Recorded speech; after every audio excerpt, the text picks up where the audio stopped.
Bismillahirrahmanirrahim. Assalamualaikum warahmatullahi wabarakatuh. Allahumma sholli wa sallim ala nabiyyina Muhammadin wa ala alihi wa sahbihi ajma'in. Ma'dziratan karena ada kegiatan kajian dan juga tadi ada satu dan lain hal yang nggak bisa ditinggal, sehingga tidak bisa masuk ke ruangan Zoom lagi. Namun dengan izin Allah kita bikin aja video pelajaran yang seharusnya dibawakan di ruangan hari ini. Maka kita memulai dengan berdoa kepada Allah. Bismillahirrahmanirrahim. Semoga Allah berikan pertolongan pada kita semua. Kemudian Allahumma firli wali walidayya wali masyayikhina. Amin. Rabbi shrah li sadri wa yassir li amri wahlul 'uqdatam min lisani yafqahu qawli. Bab yang kedua sekarang. Kemarin kita awal-awal muqaddimah dikasih tahu apa itu isim, apa itu fi'il, dan apa itu huruf. Sekarang kita belajarnya di bab 2. Al-babu asani, baca gitu ya. Bab yang kedua. Kalau 2 itu isnan, tapi kalau untuk sesuatu yang berurut, misalnya bahasa Indonesia pertama, kedua, dan seterusnya. Untuk kedua itu asani gitu ya. Kalau ketiga asalis dan seterusnya, nanti dipelajarin. Bab kedua adalah al-ismu, masing bahas tentang isim. Dan ini ada alif lam, berarti ini adalah masuk kategori isim. Al-ismu, isim, min, dari, haitsu, zorof, ini keterangan tempat, ditinjau dari qawaidu mubtada as-sarfi mubtada ini mubtada, ini mudhof ilaih. Qawaidu as-sarfi, khabarnya maujudun. Bab 2 isim ditinjau dari kaidah shorof. Kita langsung baca aja. Kaidah shorof ini istilah ya dalam ilmu bahasa Arab, shorof. Kita nggak lihat arti shorof di kamus, karena kalau lihat arti di kamus berbeda dengan arti di istilah bahasa Arabnya. Kaidah khusus pada pembentukan kata. Shorof ini kaidah shorof, kaidah yang khusus pada pembentukan kata dan perubahannya. Pembentukan kata. Kalau awal-awal baru kenalan dengan bahasa Arab, mungkin ada bahasa lain yang saudara dengan bahasa Arab. Namun berbeda mungkin dengan bahasa Indonesia, karena bahasa Indonesia kan makan, nggak ada yang berubah. Hanya ditambah-tambah imbuhan. Tapi di bahasa Arab itu pembentukan kata bisa dipelajari dan bisa diubah-ubah. Sudah membentuk kata, kemudian perubahannya bisa berubah-berubah. Ini yang menyebabkan salah satunya bahasa Arab sangat detail, sangat rinci, dan sangat banyak kata-katanya. Baik karena pengurangan, jadi perubahannya mungkin karena pengurangan atau penambahan. Penambahan atau pengurangan apa? Huruf ya, yang bertambah atau berkurang bisa huruf. Kok bisa berkurang bertambah? Iya bisa. Nanti akan insya Allah ta'ala dilihat. Langsung Kebanyakan kata tersusun dari 3 huruf. Mayoritas yang paling banyak itu tersusun dari 3 huruf. Ada nggak yang 3 huruf? Ya, ada yang nggak 3 huruf. 1 huruf pun ada yang memiliki arti kan. 2 huruf ya ada. 3, 4, 5, 6 ada. Tapi banyakannya 3 huruf.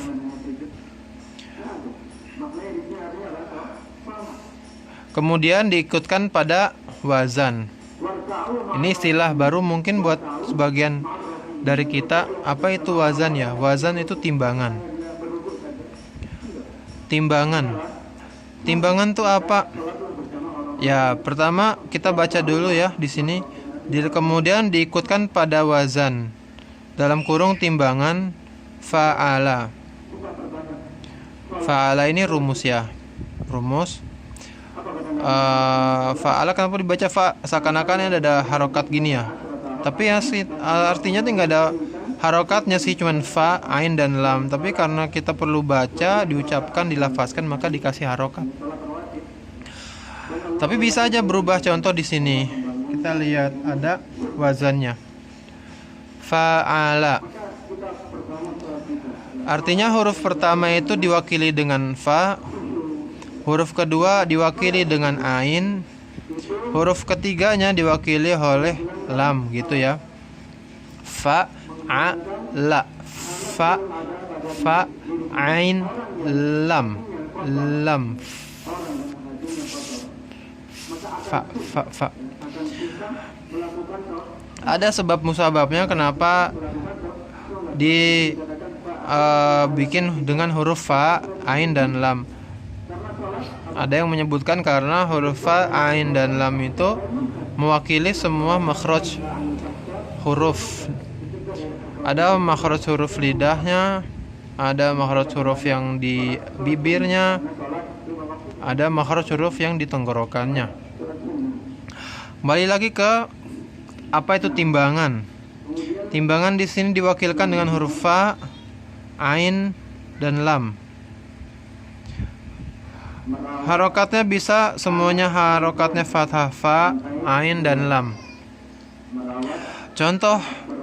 Contohnya kata yang kita baca jalasa. Ini fi'il madi, artinya duduk. Fi'il madi artinya duduk ya.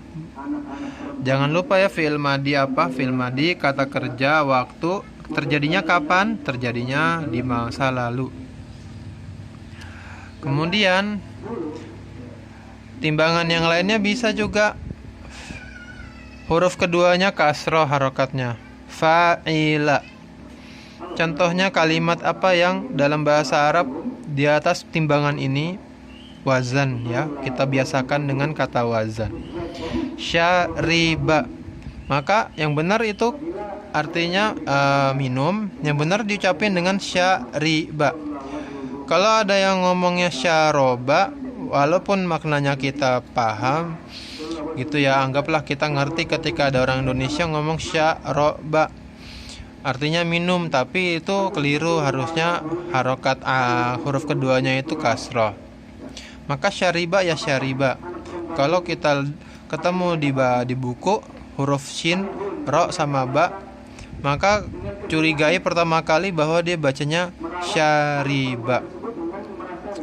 Kemudian wazan ketiga fa'ula. Huruf keduanya harokatnya dhammah. Adapun yang lainnya masih sama.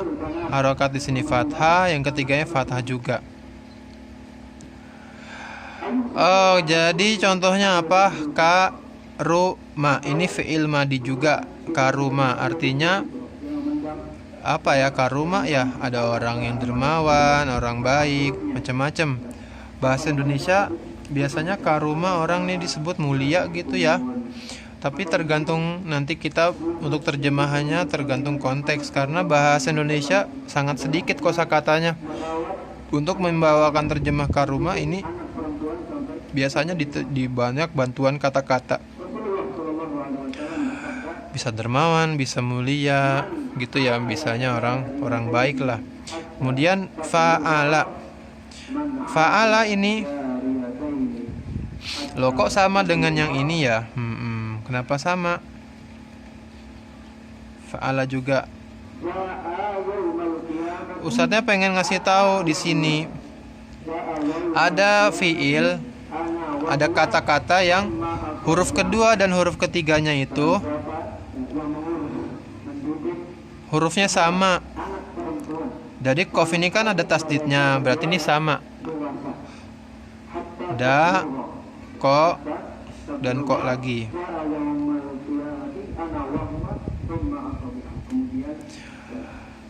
Bedanya apa dengan yang pertama? Yang pertama ini hurufnya semuanya berbeda. Kalau yang keempat ini huruf kedua dan ketiganya sama. Lalu bedanya apa dengan yang ini yang kelima? Sama-sama fa'ala dan juga tasydid. Makanya aslinya fa, ininya ro, ini juga ro. Apa yang membedakan? Nanti membedakan di fi'il mudhari'nya ya. Ini fi'il madi semua. Farro artinya lari. Daqo artinya menumbuk. Nanti beda di fi'il mudhari'nya. Kalau daqo fi'il mudhari'nya yadukku, pakai domah yadukku. Adapun kalau farro fi'il mudhari'nya yafirru, pakai kasroh. Jadi ini namanya wazan, diwakili dengan huruf fa, a, dan lam. Fa, ain, dan lam. Fa ini mewakili huruf pertama, lalu ain mewakili huruf kedua, lam mewakili huruf ketiga. Ya, begini. Kita lanjut ke halaman 6.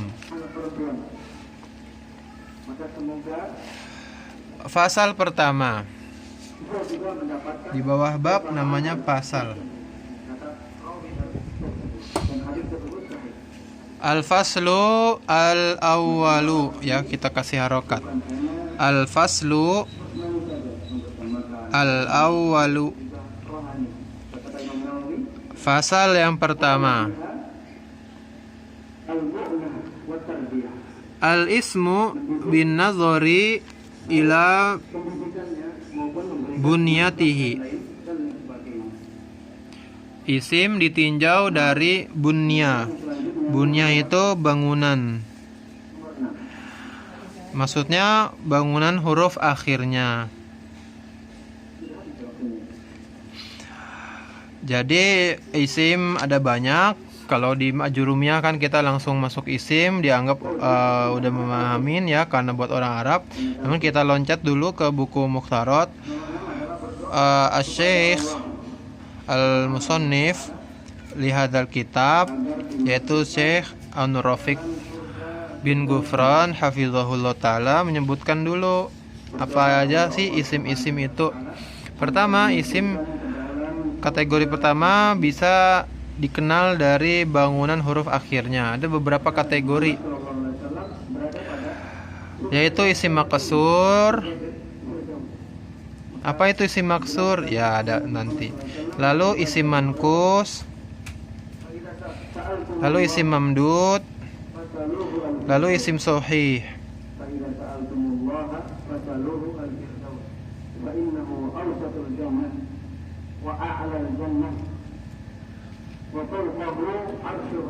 Kita baca dulu ya. Isim maksur itu apa? Tulisannya begini, ismu maksur. Kalau dikasih harokat di sini maksurin. Maksurin. Isim maksur adalah isim yang diakhiri dengan huruf alif. Ini huruf alif ya. Ada alif yang tinggi, ada alif yang kayak huruf ya. Kalau huruf alif yang kayak huruf ya ini namanya huruf alif layyinah. Layyinah. Ya, gini. Silakan jika ada pengen mengetahui layyinah. Jadi alifnya ada dua. Adapun alif yang tinggi gini namanya alif qaimah. alif qaimah. Saya tulis pakai bahasa Arab ya. Mulai biasain. Ko di sini hamzah, ma. Ini ta marbutoh. Jadi isim diakhiri dengan huruf alif yang huruf sebelumnya berharokat fathah. Jadi perlu diingat-ingat huruf akhirnya alif, alif layina atau qaimah, tapi huruf sebelumnya berharokat fathah. Contoh ad-dunya. Dunya ini ada alif qaimah. Huruf sebelumnya apa? Huruf sebelumnya ya. Nih ya nih. Ya-nya fathah, ad-dunya. Kemudian al-mustashfa, rumah sakit. Terakhirnya alif layinah. Dan sebelumnya adalah huruf fa yang berharokat fathah. Kemudian al-mustafa. Huruf akhirnya alif layinah. Dan sebelumnya huruf fa. Bismillahirrahmanirrahim. Assalamualaikum warahmatullahi wabarakatuh. Minta maaf tadi HP-nya mati, baterai habis nih sambil ngecas ya. Lanjut lagi di pembahasan tadi di Al-Mustafa. Ini adalah isim maksur karena dia huruf akhirnya alif layinah. Huruf sebelum alif ini harokatnya fathah. Kemudian al-asa artinya tongkat, begitu juga. Ini ada alif dan sebelumnya fathah. Al-fata tingkatan umur di atasnya gulam. Orang nyebut biasa fata pemuda. Di sini huruf akhirnya alif dan sebelumnya harokatnya fathah. Lalu ada al-huda, terakhirnya alif dan sebelumnya fathah. Itu isim maqsur. Yang kedua isim mankus. Isim mankus. Kalau dikasih harokat, ini ismu, ini mankusin. Karena idofah ya. Apa itu idofah? Nanti kita belajar. Insyaallah. Isim mankus adalah tentu berbeda dengan maksur, walaupun sepertinya mirip. Kenapa sama-sama hurufnya depannya ma? Ya, kita anggap aja maknya nggak ada. Jadi depannya kok ya, maksur ni mankus. Dari kata kosor, dari kata nakos. Isim mankus adalah isim yang diakhiri dengan huruf ya. Ya, ini ada titiknya ya. Bukan alif, ya. Syarat kedua, huruf sebelumnya berharokat kasroh. Tapi ada syarat ketiga, penulisnya tidak menyebutkan karena udah pasti diketahui, yaitu huruf ya-nya harokatnya sukun. Contoh al-murabbi. Al-murabbi. Untuk isim mankus begini, maka selalu al-murabbi, huruf ya-nya selalu sukun. Nggak berubah jadi al-murabbiyu, al-murabbiya. Bukan begitu. Nggak dibaca al-murabbiyu, tapi al-murabbi. Murabbi ya pengajar, orang yang mentarbiyah. Lalu ar-ra'i, orang yang mengurus.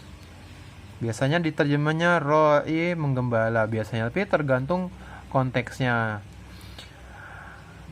Kemudian al-musalli, artinya orang yang sholat.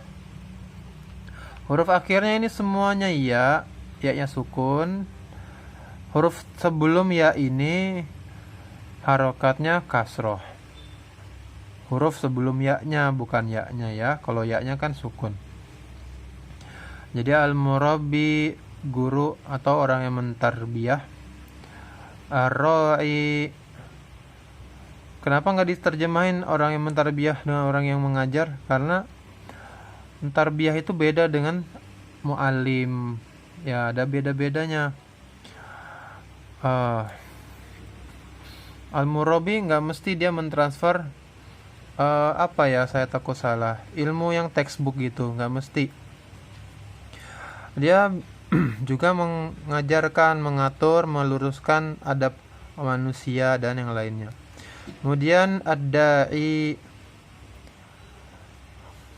Da'i udah tahu kan, da'i udah jadi bahasa Indonesia. Al-qadi. Qadi juga udah jadi bahasa Indonesia ya. Al-qadi atau al-hakim. Walaupun ada perbedaannya secara detail, dalam bahasa ada perbedaannya. Kemudian al-hadi, pihak yang memberikan petunjuk. Al-hadi.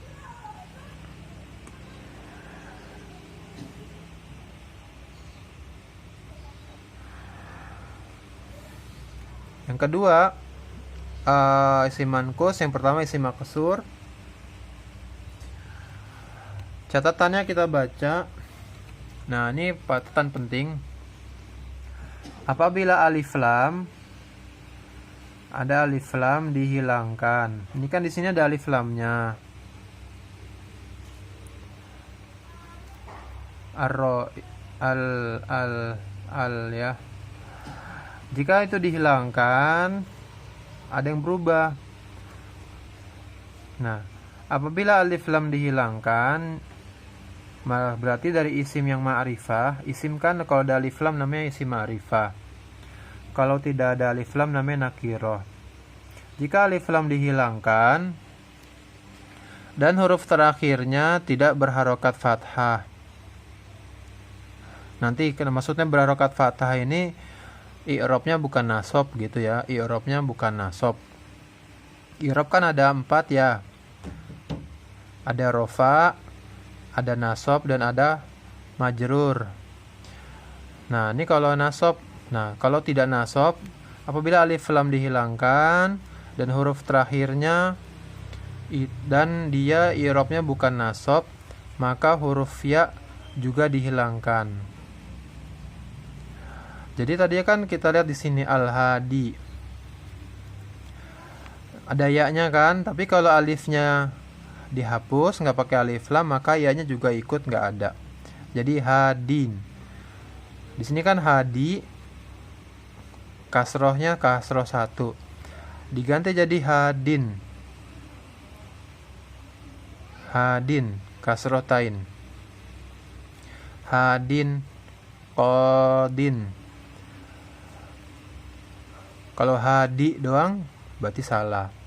Da'in, musallin, ra'in, murabbin. Ya, ini perlu diperhatikan. Kemudian isim ketiga adalah isim mamdud. Isim mamdud sama dengan ini kan, depannya hurufnya ma nih. Maksur, mankus, depannya ma, mamdud, depannya juga ma. Ini artinya mad ya. Mad artinya panjang. Isim mamdud, isim yang panjang. Tapi di sini bukan isim panjang ini secara bahasa aja. Secara ilmu bahasa Arab, isim mamdud adalah isim yang bukan fiil ya. Kita ngomongin isim di sini. Isim semua. Isim yang diakhiri dengan huruf hamzah. Nih hamzah nih. Yang sebelumnya adalah huruf alif. Alifnya tinggi. Ibtidaun, hamzah, dan sebelumnya alif. Insya'un, sama'un, bina'un, iktidaun, dawaun ya. Ini semuanya isim mamdud namanya. Ya, di sini nggak pakai alif lam ditulisnya. Kalau ada alif lam nggak berubah kok. Tetap al-ibtida'u bedanya. Kalau ada alif lam, huruf akhirnya tidak tanwin. Tapi al-ibtida'u, al-insya'u. Kalau tidak ada alif lam dia insya'un. Insya'un ya diterjemahin biasanya pertumbuhan. Samaun diterjemahin biasanya langit. Sama itu dalam bahasa Arab menunjukkan segala sesuatu yang ada di atas kita. Dan dia itu lebih menutupi, menaungi. Yang lebih tinggi dan dia menaungi disebut sama dalam bahasa Arab. Binaun artinya bangunan. Iqtidaun artinya mengikuti. Dawaun artinya obat. Ya, ini semua isim-isim contoh dalam bentuk isim mamdud. Yang terakhir isim sohih. Isim sohih. Sohih dalam bahasa Arab udah jadi bahasa Indonesia ya. Isim sohih. Isim yang tidak diakhiri dengan 3 huruf di atas. Jadi tidak diakhiri hamzah, tidak diakhiri oleh ya, dan tidak diakhiri oleh alif. Contohnya ini. Tidak ada hamzah, tidak ada ya, dan tidak ada alif. Qalamun, mim. Daftarun, ro. Saburatun, tak marbutoh. Mim sahatun, tak marbutoh. Kayaknya sampai sini dulu. Kita dimudahkan oleh Allah untuk merekam ini. Ini adalah latihan. Pisahkanlah isim-isim di bawah ini menurut bangunannya. Jadi ada 4 kategori. Pisahkan isim-isim di bawah ini. Ke sini masukin. Masih kategori apa? Maksur atau mankus atau mamdud atau sahih. Mabniyun, sahra'u, ramin. Nah, ini ada berapa? Ada 8 kali 3 ada 24 isim. Silakan dimasukkan. Jika Allah berikan kemudahan di pertemuan selanjutnya, silakan diperlihatkan jawabannya. Kalau ada yang belum paham, bisa dikoreksi, dipertanyakan. Semoga Allah berikan keberkahan dari waktu yang kita gunakan ini. Jika ada kesalahan, mohon dimaafkan. Yang salah dari saya, yang benar dari Allah. Al-afu minkum. Assalamualaikum warahmatullahi wabarakatuh.